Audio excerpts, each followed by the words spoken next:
Salut les investisseurs, dans cette vidéo, on va analyser quantitativement le groupe Philip Morris International. Abonnez-vous à la chaîne si ce n'est pas déjà fait.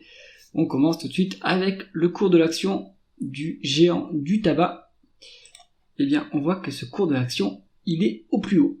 Est-ce que c'est trop tard maintenant pour s'y intéresser? On regarde ça ensemble. Alors, la croissance du chiffre d'affaires.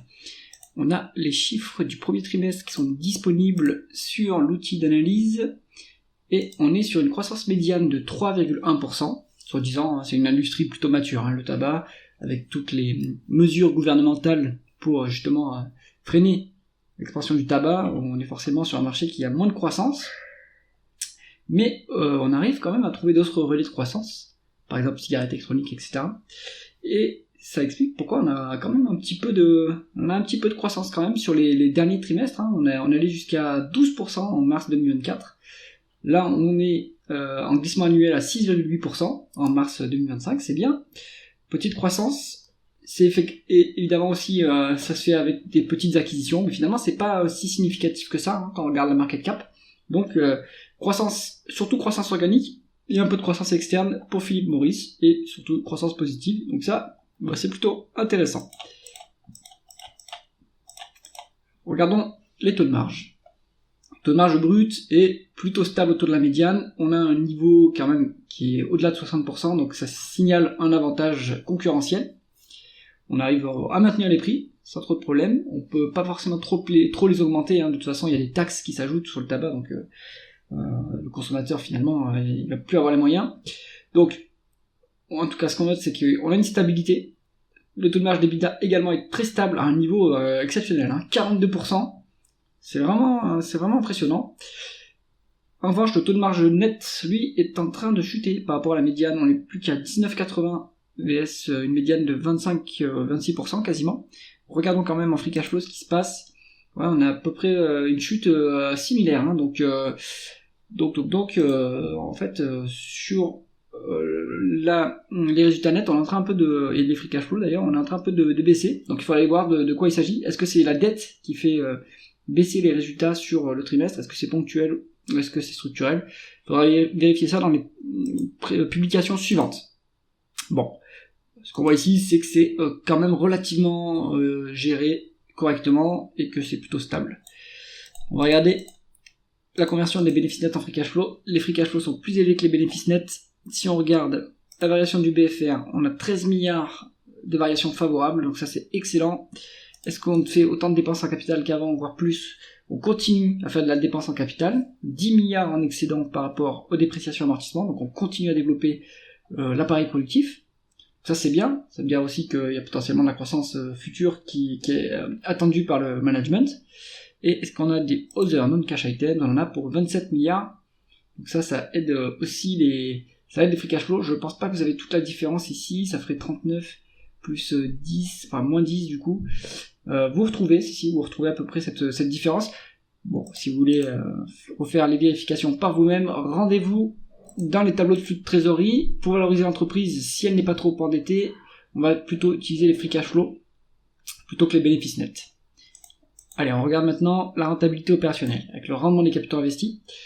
Alors, on était à un niveau quand même exceptionnel en 2022, 51%. Ça a quand même bien chuté, En 2023, on est tombé à 25%, mais là, ça commence à rebondir un petit peu. Alors, vraiment, des capitaux investis à 30%, c'est à 29%. C'est quand même quelque chose, C'est quand même très très rentable comme activité. Donc, ça, en plus, vu qu'on a une croissance plutôt faible, on a une croissance faible, raisonnablement modérée, on va dire. On peut quand même dégager des énormes cash flow opérationnels avec cette rentabilité. Donc c'est excellent. Après, on va pouvoir se désendetter s'il y a de la dette, faire des acquisitions, rémunérer l'actionnaire. Donc très bien. Regardons l'endettement justement. Alors la dette par contre est assez élevée. On est sur 3 fois la dette, donc 3 fois les l'EBITDA en dette nette. C'est quand même un peu limite. On est un peu moins de 3 fois quand même. C'est un peu limite. Pourquoi est-ce qu'on a cette hausse de la dette? Acquisition, oui, effectivement. On a passé une acquisition, on a fait combien là? Là on était à 2 milliards si on arrondit, on a fait 15 milliards d'acquisitions. Donc on a fait monter la dette avec ces acquisitions. Bon, voilà, il faudrait quand même penser à rembourser cette dette parce que ça fragilise le bilan. On est à 4 fois et demi les free cash flow. C'est pas un niveau qui est insoutenable, mais ça ampute quand même une partie du résultat net, donc ça serait bien que ça baisse un petit peu. On regarde maintenant la rémunération de l'actionnaire. Alors un dividende qui a une augmentation constante. Sur 10 milliards de free cash flow, on verse 8 milliards 3 en dividendes. En fait, après c'est un business mature, donc on n'a pas besoin de réinvestir assez massivement, mais ils envoient quand même une partie assez copieuse du free cash flow en dividendes. Hein. Donc là, l'idée c'est de plus du tout investir dans l'entreprise, hein, j'ai l'impression, puisque on a une forte part des free cash flow qui sont utilisés pour le dividende. On nous calcule un rendement de l'actionnaire à 3,1%.